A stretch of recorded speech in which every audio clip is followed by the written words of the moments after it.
Welcome to One Breath Wisdom, the podcast for therapists, healers, and soul-led space holders, ready to lead from wholeness, not burnout. I am Lisa McNett, founder of One Breath Institute and co-creator of the One Breath Method. Each week, I will be sharing trauma-informed insight, somatic tools, and real stories from the healing path, sometimes solo, sometimes with our co-founder, Deborah Dickey, and sometimes with special guests walking this path in their own powerful way. Together, we will explore how healing, embodiment, and presence can transform the way we live, lead, and care for others without losing ourselves. Let's take a breath and begin. Hello, and welcome to One Breath Wisdom with both of your hosts today. It is me, Lisa McNett, who is normally here, and I'm super excited that Deborah Dickey, our co-founder of One Breath Institute, is with me today, and we are planning on doing a lot more podcasts together. So welcome. Thank you for tuning in. And today, we are talking about our summit. It is called The Breath That Breaks the Silence.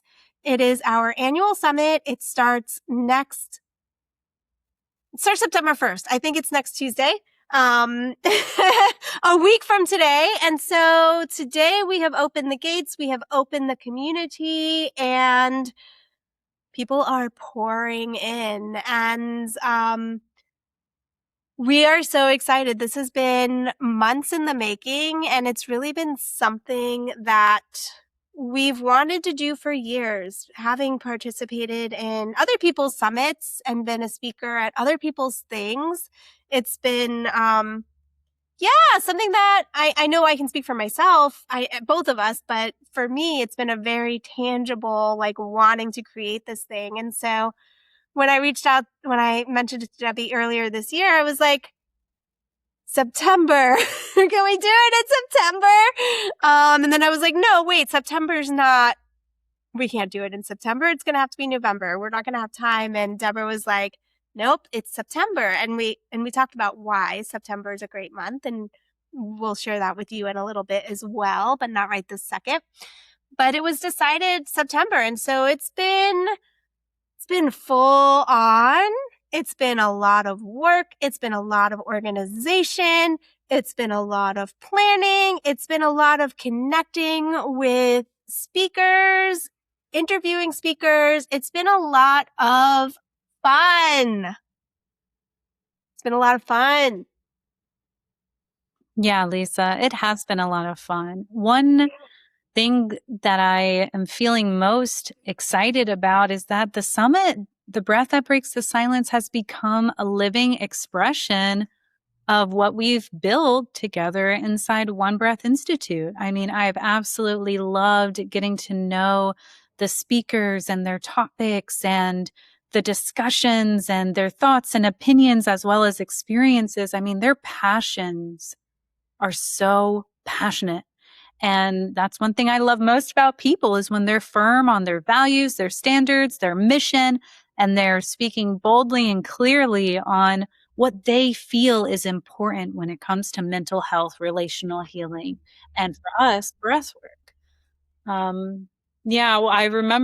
remember you speaking about the summit, talking about it in November, and I was like, no, we're going to do it in September. And even though that didn't give us too much more time and space, it was like everything aligned with that shorter timeline. And it definitely has been a learning curve for myself, supporting you, setting it up. But now that we've had the foundation and more people are coming in, I'm so excited to actually live through September and connect with people and raise funds, as well as just fine tune the foundation for next year and the years to come. Because we're going to be doing this every year, y'all, right? We're going to be doing this every year. I love this summit and love it. Yeah, yeah. The foundations are there. The foundations are in place. And so we've already learned, we've learned a lot. We've got notes for next time, but there's also so much that is not going to have to be recreated. And one thing that we are toying with as well is keeping our community open year round. And the community, this is not a Facebook community. It is a completely private community that is on our where we hold our courses, where we hold um, our educational learning platform, whatever that language is.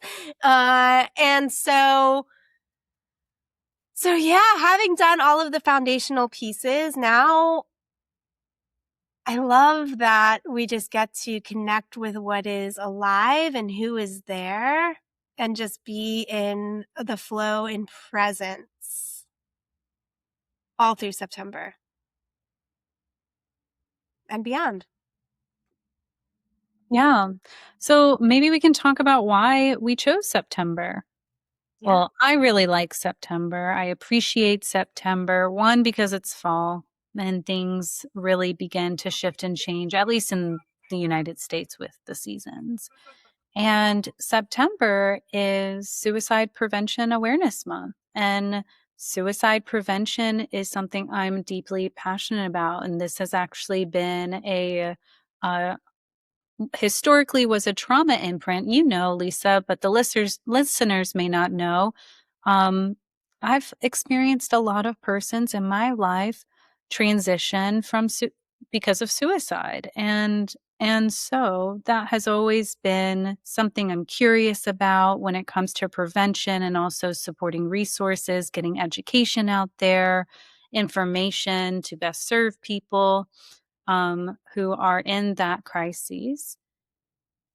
And even though inside our summit, not every conversation is about suicide, we are bringing awareness to things we deeply care about, right? So, nervous system health, trauma, relationships, recovery, mental health, embodiment, breath work, and what it actually means to support each other and to also be human, right?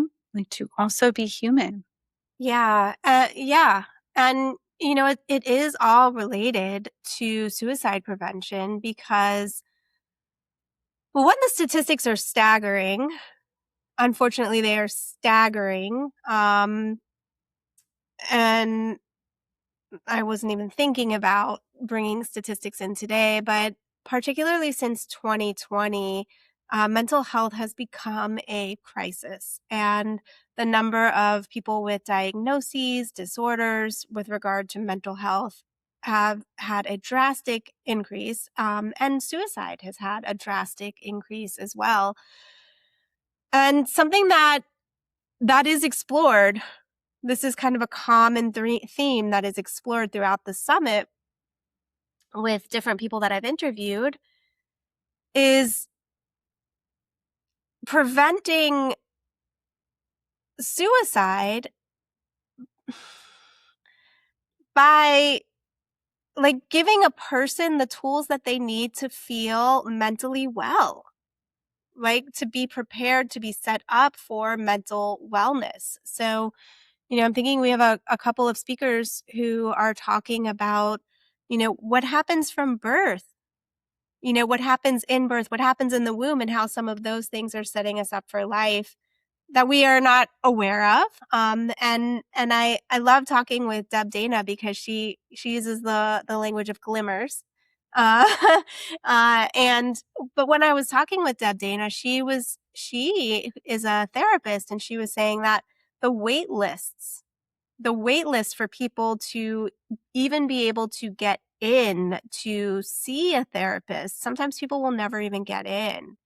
And we have a different approach, and we believe in the necessity of somatic healing, and the power of really working with the breath and the body and what the body is storing, um, in addition to sometimes alongside talk therapy. And a lot of our students are therapists. People who go through our program are therapists and mental health workers who are wanting to give their students, not their students, they're our students, wanting to give their clients, help their clients to go deeper and help their clients to really resolve experiences, because they're not, you can only go so far with talk therapy. But I digress. I'm coming back to just hearing Deb Dana say some people are never even going to be able to get into therapy because of these long waiting lists. I mean, that's alarming. That's really alarming. Yeah, and those are the people that recognize that they need or want help, right? Then there's the whole population of persons that keep their sadness and sorrows and woes, and I'll even say maybe self-hatred to themselves, right? Because in your talk, we talked about how trauma separates us, and suicide contemplation is the action of separation. It's the action of separating from the self and life, and separation from our family, our friends, our community, the people that we haven't even met yet, right? There's so much life waiting for everyone. Um, and what I love about the breath that breaks the silence is that we really emphasize relational healing, and we are offering it through education, resources, as well as experience. Like the entire summit, we have these recorded speakers, but we are going to be in connection over these topics, over our thoughts, opinions, feelings, our objections from what we hear, right? Like what's challenging, what we feel is supportive that we can take away and apply. And we're really putting that relational healing and relational aspect into practice inside the breath that breaks the summit, the breath that breaks the silence.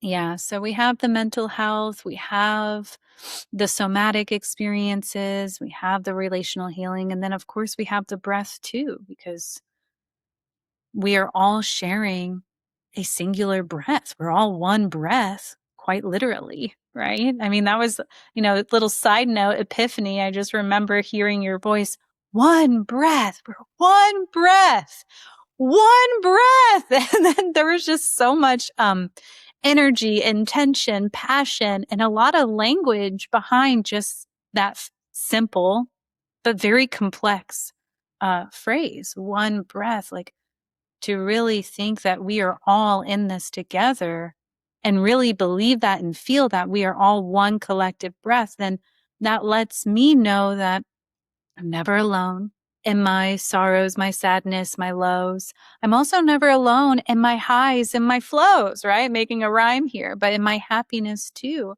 Um, you know, we like to say this, and we've said it inside the summit: healing doesn't happen in isolation.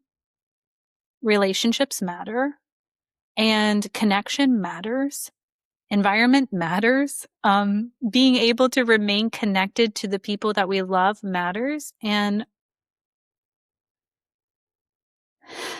it all just really matters. So I'm just so excited for the summit, and I can't believe we're only just a couple of days, a week away from really diving into the first conversation.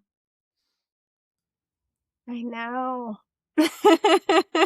I know. When I woke up this morning, well, not right when I woke up, but when I first heard my phone on this morning, I opened up and it was like, I felt like a kid at Christmas. I was like unwrapping my present, but my present was like, ooh, how many people are in our community? And not from a place of numbers mattering on a superficial way, but how many people are excited to be here? How many people are wanting to be in relationship with us? How many people are going to be participating in this thing that we get to know? So I was just so excited to see everyone who was in there, to kind of like scroll through. Some of them had their profiles and their pictures set up, and some of them didn't. But yeah, I was like, I'm going to go live right now. And I'm going to be like, welcome, welcome, welcome. I'm going to tape it down, reel it in, contain yourself. The excitement cannot be contained. The passion cannot be contained. I mean, that's it though. It's not just our excitement. From the persons that I have connected with, they're so grateful. They're so grateful. I mean, especially in the breathwork world, like there's a lot of breathwork summits. There's a lot of even like therapeutic based summits. There's a lot of somatic healing experiencing. I don't know if there's actually summits for that category, but to unite it all into one and to bring it all together, it really just sparks such a depth of curiosity as how far can we take these conversations? How much more can a person learn and gain and challenge themselves and each other? I'm just hearing a lot of gratitude and inspiration and motivation to not just be a speaker, right? Because we heard that excitement from our speakers, but also just to be part of a movement where we are all together in this. Right. And something I really appreciate about our speakers is that a lot of them are giving a gift. They're giving a gift for free. And that gift ranges from an ebook to, PDF files to a pre-recorded lesson of some kind. I mean, these gifts are great, great gifts. And I don't know why I'm circling back. I'm really right now loving the idea of keeping the private community open longer than September, because we know mental health, emotional health, relational health, physical health, spiritual health, it impacts us at every moment of every day. It's part of our evolution. And so why not make it accessible? We'll have to look into that. Well, yeah. And even if, I mean, we're kind of openly exploring this right now. The summit is going to happen will happen every year. But you said something, how far can we take these conversations? And so it really, that just sparked within me that the conversations are still happening beyond the summit of, what happens in September, right? It's like there's a lot of things that are being opened up for people.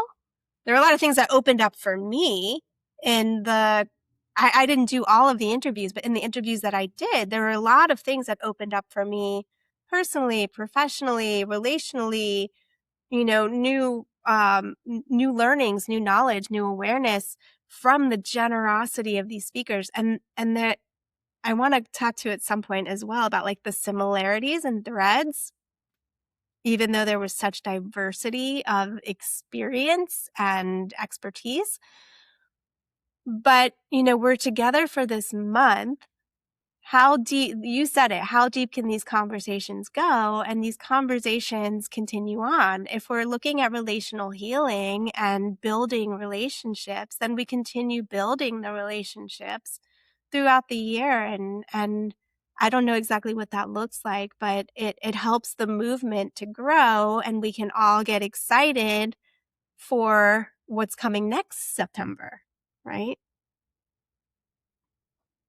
Yeah. Well, because it might be the first time our listeners are really tapping into the breath that breaks the silence. It's free.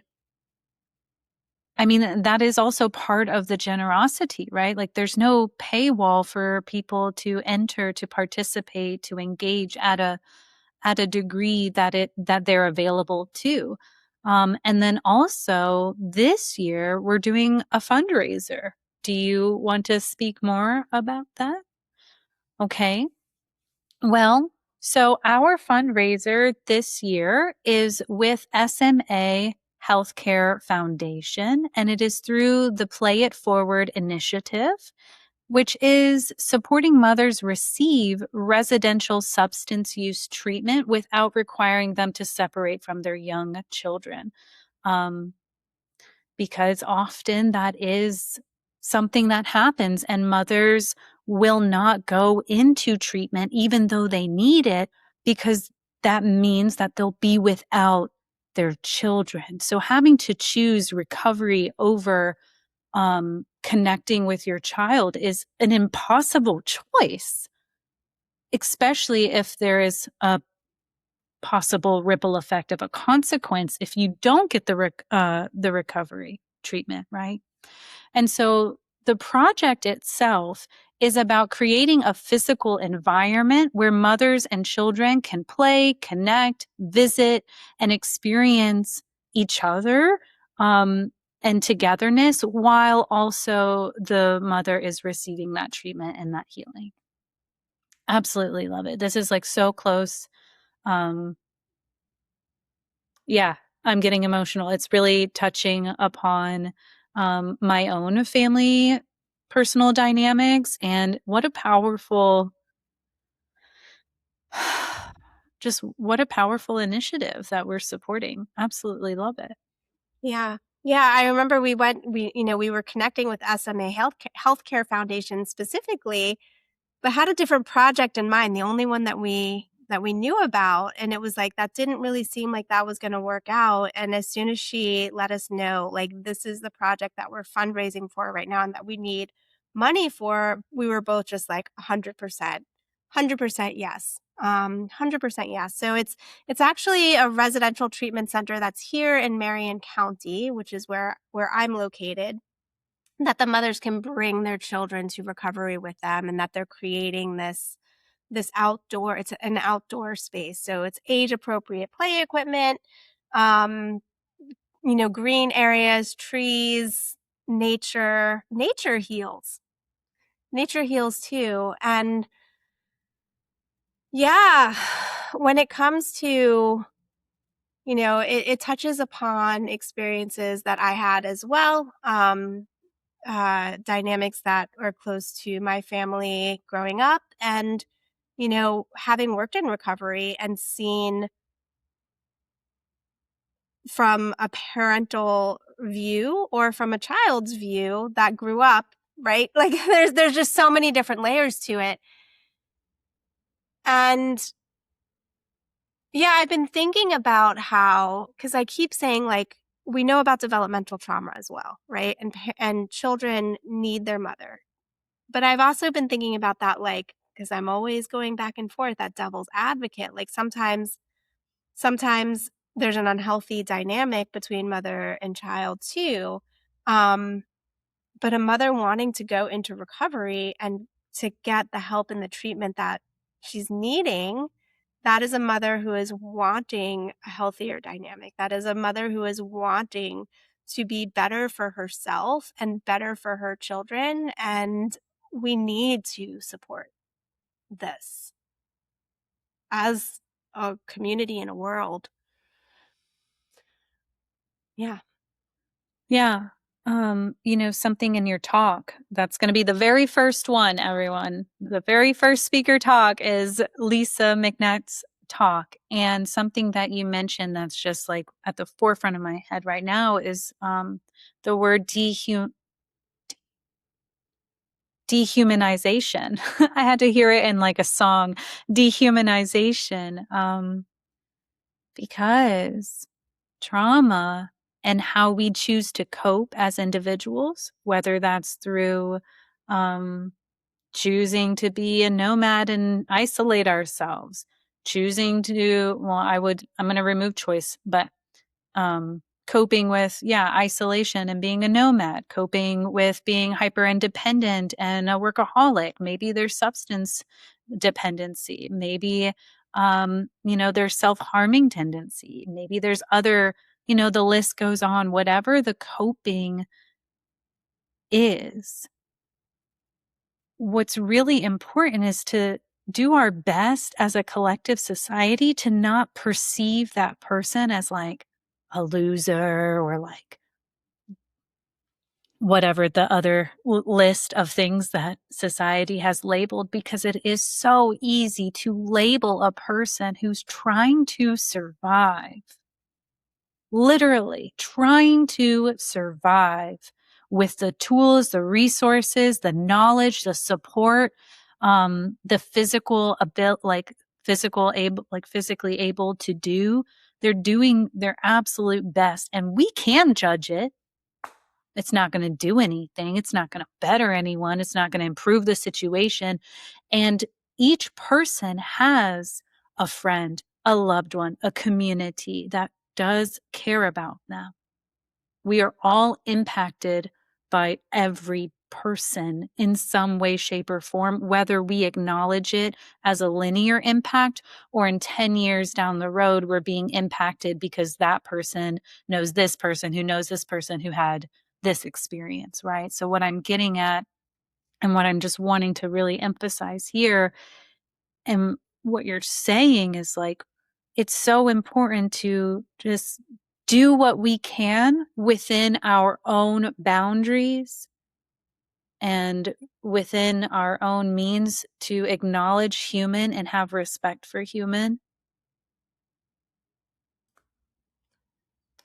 We're all surviving at the best that we can. And sometimes that survival looks like you're not, you know? But this opportunity for the Play It Forward initiative, I mean, we're working with and funding reunification, support, love, and really breaking cycles, supporting breaking cycles. So I encourage everyone who's listening to, one, join the summit, participate in the summit, and then help us help them, right? Help us help them so that we can support these children who so deeply want to belong, want the connection, want their parents to be healthy, want them to receive this support. And those children deserve it too. Yeah, the children absolutely deserve it. I went on a little ride there. And another speaker that we have for the summit is Dr. Andrew Tatarski. And he is the creator of the harm reduction psychotherapy. And harm reduction psychotherapy, this is working with addiction as well, and how to humanize. I don't know if that's his language, but that's not language I've heard him say, but compassion, having compassion for the person.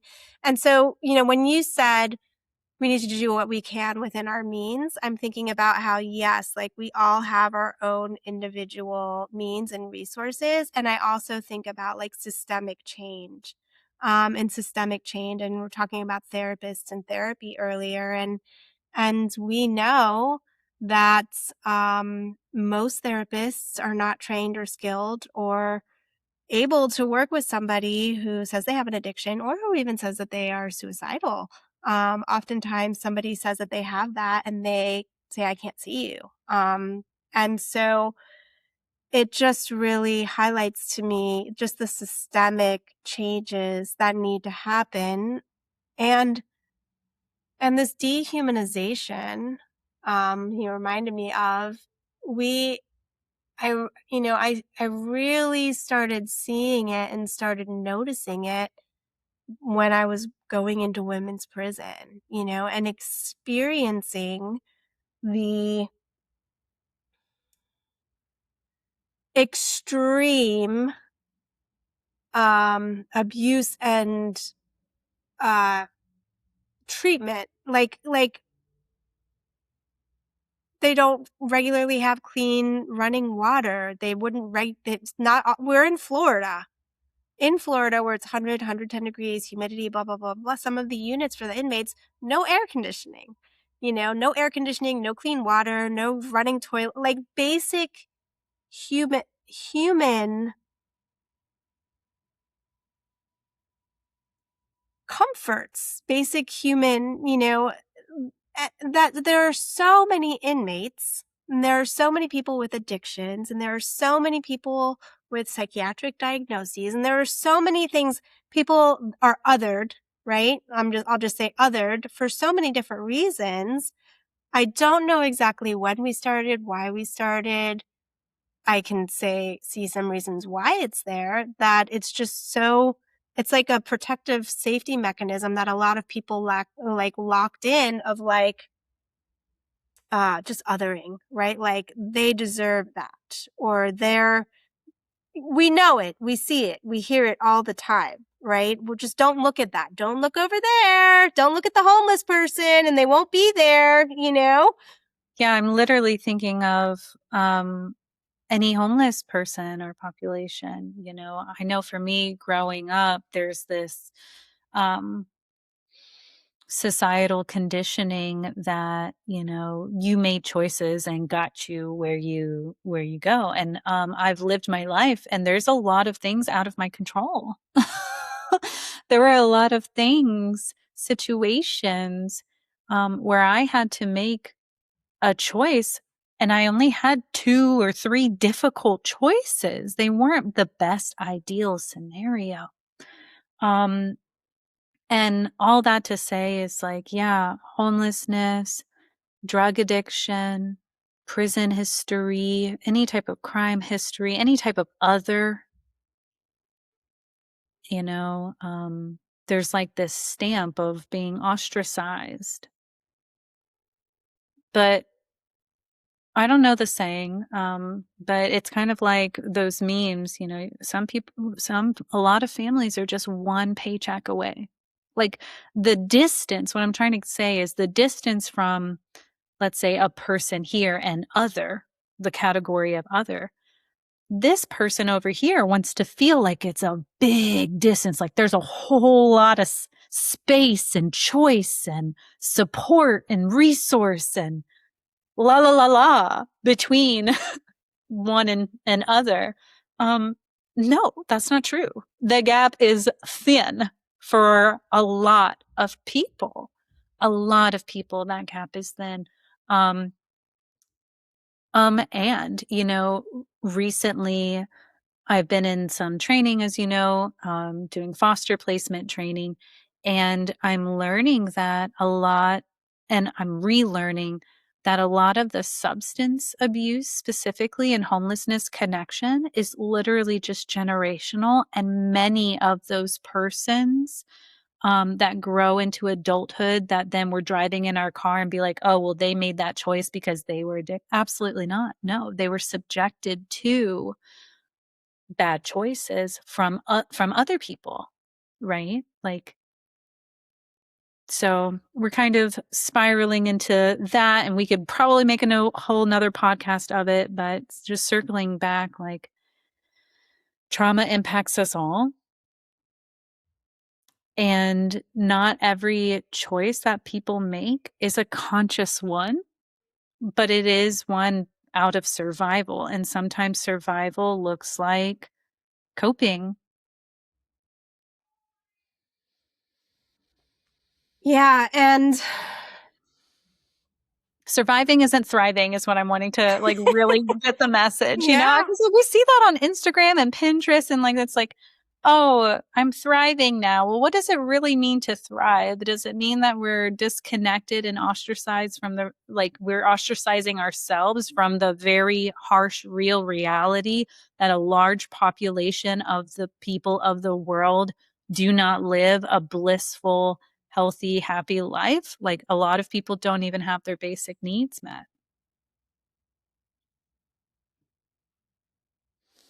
Yeah. I'm like, where are we going from there? We should probably just wrap it up and go stick to the summit. But these are those deeper conversations that are just coming up, right? We're just connecting in presence, and these are those deeper conversations. Yeah. No, it was the Instagram pin. I'm like, who are we talking about? but that's another thing for another time. But the root, what I was really connecting with is, and you said it, the core the core, there's a traumatic piece.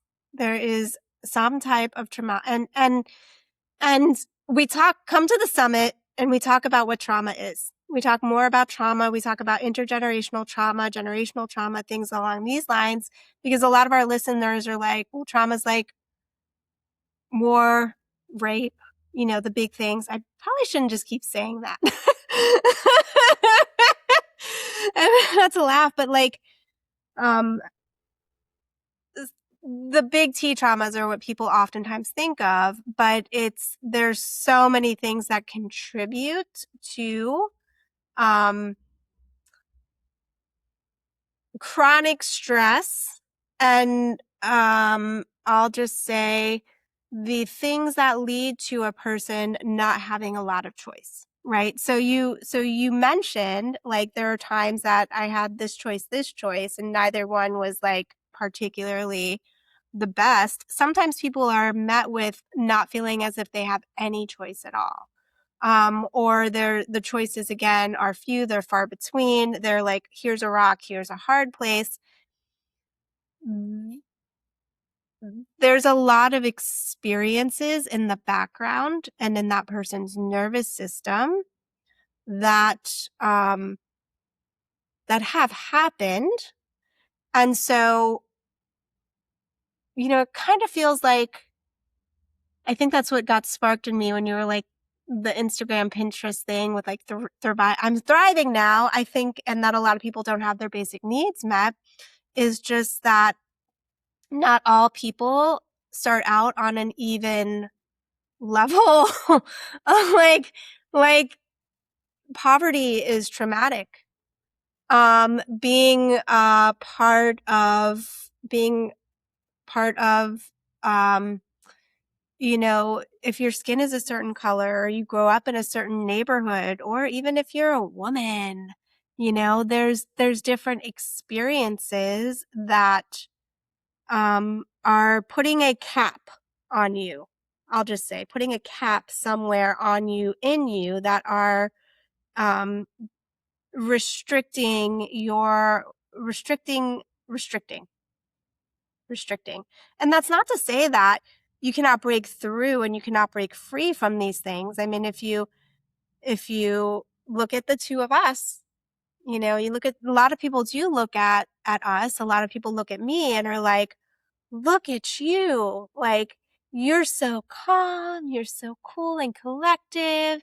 You're so relaxed. You've got this, like you've got it together. You've got this like school, and you've got like this business, and like all of these things. Like I wasn't going hungry when I was a kid. Like I didn't score like a 8 or 9 on the aces. I can't even remember which one it was, but it was like 1 or 2 away from all of them. Like I didn't have all of the abuse that I had, right? There's so many things. What did I have going for me? Maybe the color of my skin. Maybe that got me out of some trouble here or there. I don't know, but maybe, because I could have gone to jail for more than one thing that I've done in my life. And so I'm just using that as an example because, yeah, in my talk, I also talk about comparison. So come and listen to that talk. But, speaking to how they're not everybody has the same field that they're playing on, but healing is possible. And you can change the playing field that you're on. It just requires a lot of internal work. And that is a big part of what the summit is about bringing focus to as well. And relational healing. I don't think I would have gotten anywhere I am today if I didn't meet you, Lisa. But, speaking out of that Instagram thing, because I'm like, oh, why did I say that? And it's because it's its own category of ostracization. They're like, oh, I'm thriving. I don't know. I don't actually really see that so much on my feed. There's no particular person, company, or organization that I'm thinking about, but I do see it more frequent. And what I feel from it is a similar separation. Because it just is like, I'm so up here and this is how I got up here. and follow me, and this is it. And I will never, there's like this insinuation that the person will never experience hardship because they're thriving now. It's like, no, come on. We are living in a world where some days are great, some days are not. Okay. And like what healing is being able to feel safe with ourselves, have a trusting relationship with ourselves, and one that's like reliable. So that no matter life circumstances, we've got us. And we also know how to, in healthy ways, tend to ourselves through also healthy relationships and opportunities, right? Like we get to recalibrate what safety actually means, not from a survival sense, but from a sense that is restorative of health. And so I guess, yeah, it's like, again, it's like that polarity, you know, I do experience myself to be thriving, but it's not in a pedestal. It is in a very real, raw, vulnerable way that acknowledges some days I'm still reliving some past ick, you know, dang. And some days I'm so far from that I'm like, wow, I did it. You know, like, I'm like, wow, I really did it. And it's that healing spiral, just that healing spiral. So all of this and more inside The Breath That Breaks the Summit. Is there anything that we can say, Lisa, to wrap it up for our listeners? Yeah, no, I just want to acknowledge that I got the visual when you said it that time, right? Like that, like I'm thriving in the up here. Look at me, look at me, look at me. Yes, to be human and to have a healthy nervous system. And this is important to speak to you because a lot of people are looking to have a healthy nervous system, but they're really actually doing that, trying to figure out how to be calm and relaxed, right? To have a healthy nervous system is to be able to hold and feel and experience a vast range of different emotions and different, human experiences. And so relational, and that creating safety within ourselves, creating safety with others. It means sometimes being uncomfortable too. So much more we could say, but come to the summit. It is the breath that breaks the silence, the One Breath Summit. You can register at onebreathsummit.com. And come join all of the conversations that are happening in there. Yeah. Join it. Go inside. And you can tell us what you thought of this one as well. We're happy to connect and really looking forward to meeting you. So thank you for tuning in today. And as always, like, subscribe, and send this to someone who may want to hear it. Bye for now.